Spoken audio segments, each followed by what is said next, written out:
So, folks, we gotta talk about an existential threat to the concept of democracy in the United States. And there's really no easy way to get into that subject.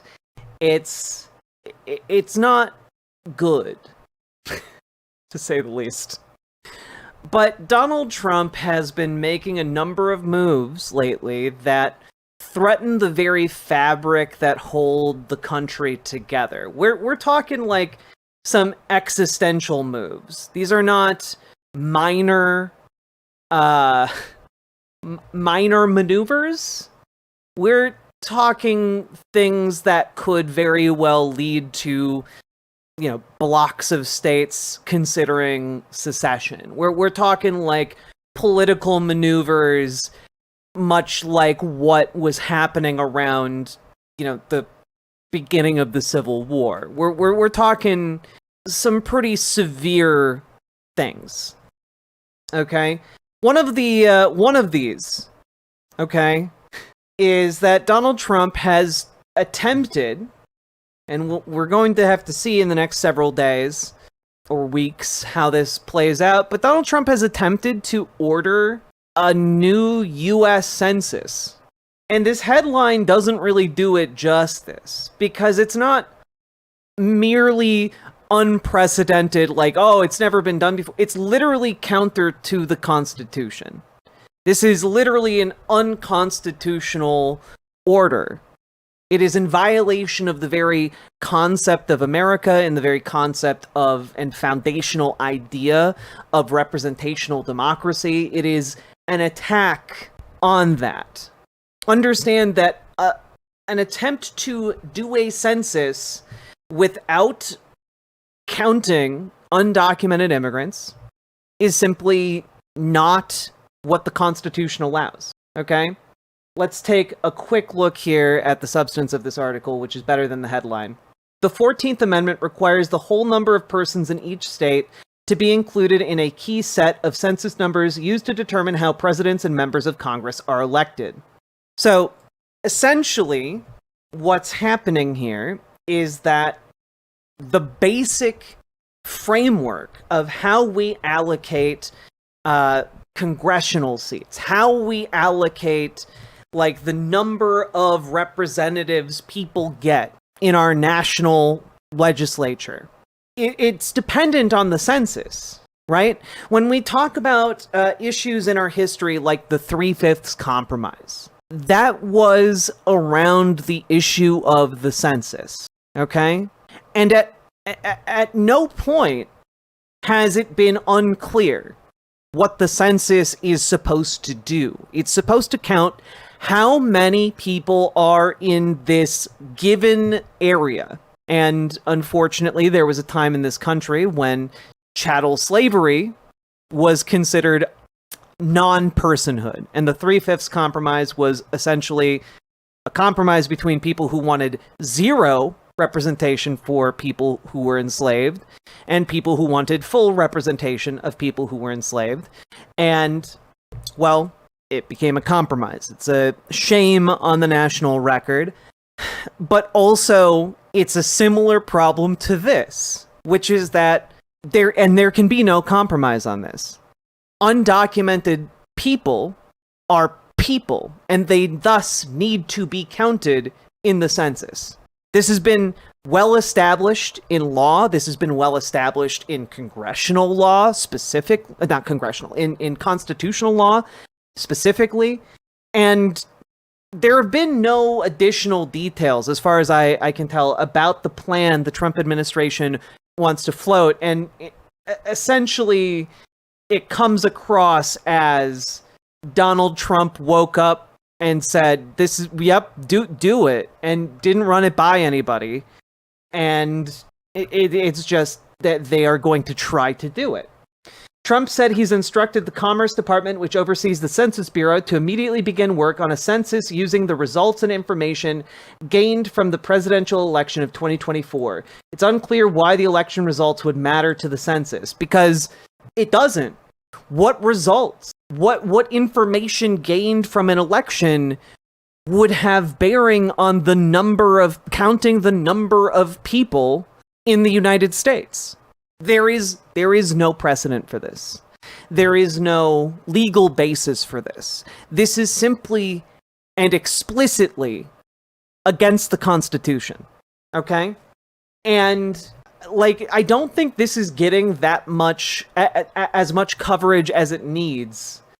But I mean, even this NPR article that kind of buries the lead here, the Constitution did not grant the president final authority over the census. And in fact, it does not grant the president authority over the census at all.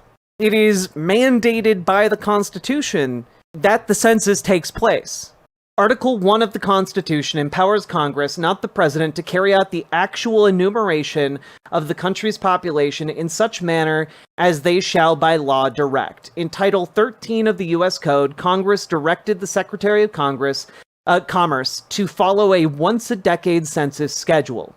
Under that same law, the Commerce Secretary can conduct a mid-decade census in 2025, but the results can't be used for redistributing each state's share of the seats in the U.S. House of Representatives and votes in the Electoral College. And the question topics for such a 2025 census would have needed to be reported to Congress years ago. This is just, you can't do it this way, essentially. The process is not set up to do this. It is not intended to do this, and it is illegal to do this. This is, and I want to make no bones about this, this is an attempt to subvert democracy. This is an attempt to say, oh, we're going to do a new census, and then we're going to redistribute votes in the Electoral College. We're going to attempt to add more seats or take away seats in the House of Representatives. And that's a huge problem. It's a huge problem. And it's not just a problem in an abstract sense, but this is a problem that directly impacts, well, frankly, it directly impacts Democrats. And as such, you are actually going to see more establishment Democrats suddenly discover they have spines. Because this is actually a threat not just to democracy in an abstract sense, but it's a threat to democracy and to democratic power in a very specific and targeted sense. This is why you are seeing different Democratic politicians starting to fight a little bit harder than they have in the past. You might be a bit more familiar with a more publicized crisis in our democratic system, and that is the Texas attempt to redistrict and gerrymander the state prior to the 2026 midterms. This has gotten a lot more press than Donald Trump's attempt to unilaterally order a new census to shift democratic power. Okay? Because what we're looking at in Texas and in a number of other red states where they are going to attempt a similar gerrymandering endeavor. For those of you who aren't aware, gerrymandering is when you specifically redraw lines on the map to favor one particular political party over another. Okay? And, well, that order is coming directly from Donald Trump and the Trump administration. And Republicans who would benefit from this redistricting, specifically a lot of Texas Republicans, are frothing at the mouth, chomping on the bit to try and rig democracy in their favor. Let's take a look here. Come back and do the right thing. Don't run and hide because you've lost touch with the voters. Their problem are not redistricting lines. Their problem, Sean, is they've lost the minds of their voters who are moving towards the Republican Party all over the country. We're a red state. We deserve more representation. We're a red state. We deserve more representation. That's it. That's it. That is it in a nutshell, you know?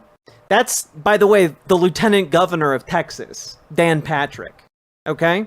And what he's mad about is the fact that Democrats in Texas realized that they had a large enough majority, not a majority, but they had a large enough block of support in the Texas legislature to deny quorum to Republicans. What that means is essentially that if they chose not to show up, that no vote can be taken on any kind of legislation.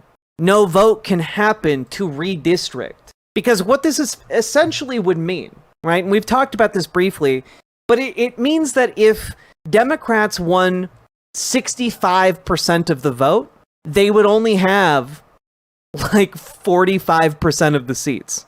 Like it's like this redistricting effort would effectively mean that you would need like 70% popular support among the electorate in order to have a Democrat majority in Texas. It's anti-democracy. It's anti-democratic. It is an attempt to destroy and undermine the very fundamental nature of representative democracy. And so this is a huge, huge problem. Okay? I think Mark Elias is doing a really good job spelling out the issue. Let's take a look here. So I want everyone to pay attention to this next thing really, really carefully. Donald Trump is doing this not because he thinks he can pull it off. Like even logistically pulling off another census between now and 2026 would be nearly impossible. Pulling it off and then having a reapportionment. Pulling it off and then every state having to do redistricting, because if you take away seats or add seats, you have to redistrict the whole state, right? Like none of that is going to happen. None of it would be legal and none of it's even possible. So ask yourself, what is Donald Trump up to? This is what he's up to. He is laying the groundwork to try to steal the 2026 elections. Why is the Department of Justice collecting individual voter data on every American? Why are they going to all 50 states? Why is the criminal division of the Department of Justice going to all 50 states to try to get the voter files so they know where you live, what your social security number is, whether you're a registered Democrat or Republican, what elections you have voted in? Why are they collecting all of that information? Why is he now saying we need this massive census and reapportionment? Why does he tie it to 2024? I'll tell you why. Because when Republicans lose in 2026, he wants to be able to say, you see, we lost because we were cheated. We lost because the census was rigged. We lost because people who were not eligible to vote voted. We lost and there are all these irregularities. So everyone needs to be paying attention to this YouTube channel, hopefully the Democracy Docket YouTube channel as well, because Brian and I cover this stuff and hopefully help you connect why what Donald Trump is doing around the census actually ties to what the Department of Justice is doing around voter lists. And it ties also to what they're doing on the state level, right? Because not only does it lay the groundwork to try and steal the 2026 election, but it also muddies the waters to try and legitimize the attempt to redistrict and gerrymander. What if he misinterpreted what a consensus was? Well, we definitely know that he never interpreted what consent meant. That was bad. That didn't even work as a joke. That was just word association. Sake Tanuki, thank you for the 2 tier 1 subs. Let's move on. Let's move on. Because what Democrats have done here is they denied quorum, right? In Texas. Because Texas has kind of become the focal point for the gerrymandering. It's become kind of the battleground for what is happening when it comes to, you know, trying the attempt to muddy the water via the census, the attempt to, you know, the attempt to basically throw enough shit out there that people are like, oh, gee, well, I don't know. Maybe he does have a point with all this redistricting prior to the 2026 election. That's the point of it, right? And Democrats in the state of Texas have had to flee to other states like Illinois and California. And in response to that, the Attorney General of Texas has issued arrest warrants and filed lawsuits to try and either arrest these Democrats in other states with like Texas state troopers or even bounty hunters, or file the lawsuit at the same time to try and remove them from office. Because if they get removed from office, then Greg Abbott can appoint people to their place. Meaning that, I mean, frankly, the state government of Texas is willing to simply steal the representation of Texas citizens away from those Texans in order to try and make this plan happen, which really kind of gives away the game. It really reveals their hand. They do not give a shit about America, about the Constitution, about democracy as a concept. They do not care. And here's James Tallarico, who's really been, he's been doing good work. Ken Paxton just filed a lawsuit to remove me from office, but this seat doesn't belong to him or me, it belongs to the people. My message to Ken Paxton, come and take it. And I don't know a ton about James Tallarico's politics. He might be a centrist, I have no idea, but this is the kind of fight that we need if we want to actually go toe-to-toe and beat these fucking fascists. Okay? This is the kind of leadership, this is the kind of risk-taking, this is the kind of, this is the kind of gumption we need from our Democrats. Okay? Texas is also, by the way, going after Democrats who went to California. Texas complaint asks California to arrest Democrats blocking GOP congressional map, which, by the way, is just like the most pathetic thing imaginable. They're like, well, we can't send Texas troopers to arrest someone in your state, but hey, maybe you guys could arrest the Democrats in California and bring them over to Texas. Teehee. It's pathetic. All of these people, by the way, who are saying, oh, well, Democrats are cowardly. How could Democrats do this? How could they leave the state and deny quorum? How could you do that? Fun fact for all of you. Abraham Lincoln, on multiple occasions, jumped out windows to deny quorum votes in his time as a legislator, which is incredible. I want to share with you guys a newspaper clipping, all right? A laughable circumstance took place while the yeas and nays were being called on the passage of the resolution. Mr. Lincoln of Sangamon, I assume that's a place, who was present during the whole scene, and who appeared to enjoy the embarrassment of the House, suddenly looked very grave after the Speaker announced that a quorum was present. The conspiracy having failed, Mr. Lincoln came under great excitement, and having attempted and failed to get out at the door, very unceremoniously raised the window and jumped out, followed by one or two other members. This gymnastics performance of Mr. Lincoln and his flying brethren did not occur until after they had voted, and consequently the House did not interfere with their extraordinary feat. We have not learned whether these flying members got hurt in their adventure, but we think it probable that at least one of them came off without damage, as it was noticed that his legs reached nearly from the window to the ground. By his extraordinary performance on this occasion, Mr. Lincoln will doubtless become as famous as Mr. Speaker Penrose at Harrisburg, which redoubted champion jumped out of the window during the late Buckshot War in Pennsylvania.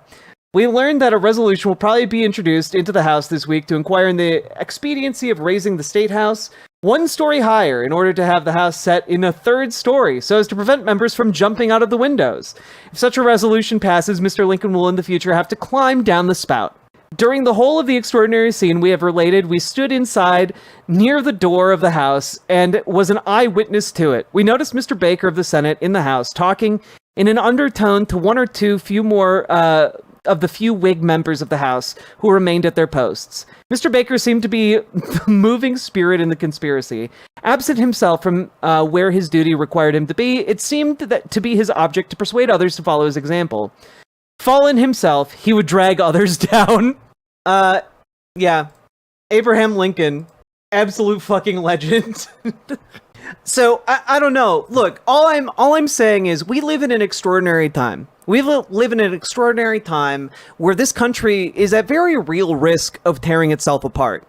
And what we need and what we must demand from our legislators on the state level as well as the national level is the courage and bravery of Abraham Lincoln. We need people who are willing to throw themselves out windows in order to save this country.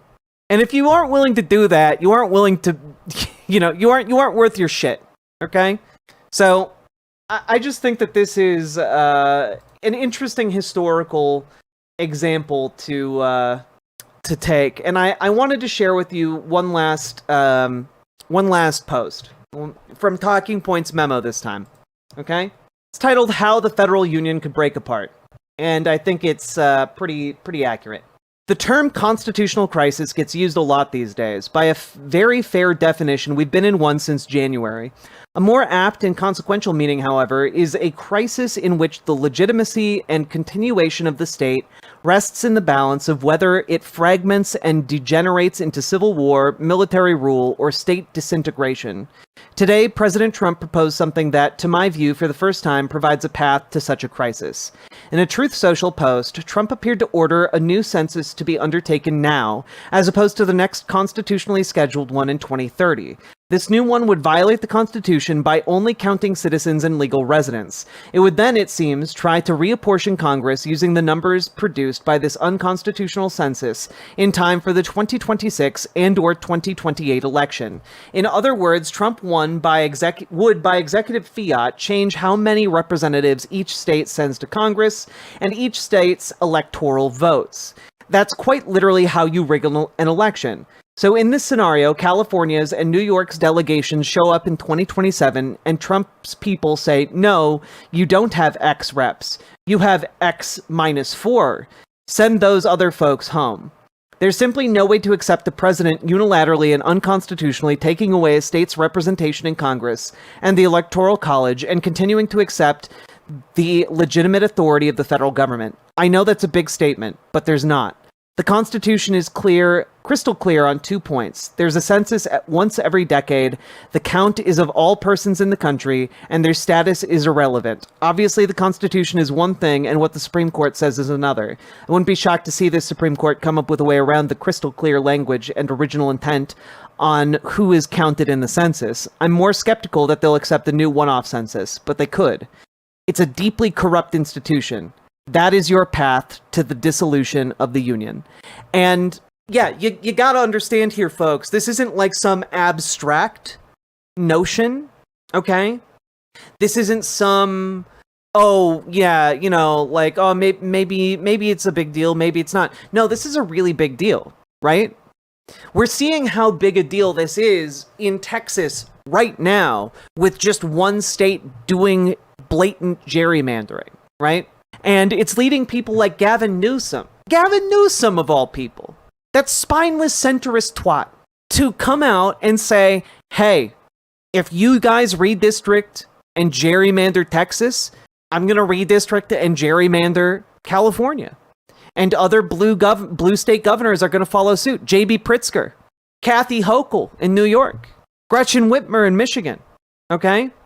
Like, there are centrist Democrats who lead these states. Gavin Newsom is not a far leftist. For fuck's sake, he's hosting a podcast where he has Charlie Kirk on, gushing about how his kids love Charlie Kirk. Okay? What you're seeing are actual politicians self-interestedly understanding that this is a fundamental and foundational threat to frankly, to the country. When we say this is a threat to the Republic, this is the dissolution of the Republic, it's not far-fetched to imagine this degenerating into a pretty hot zone, as it were. You know, we've been in the cool zone, but if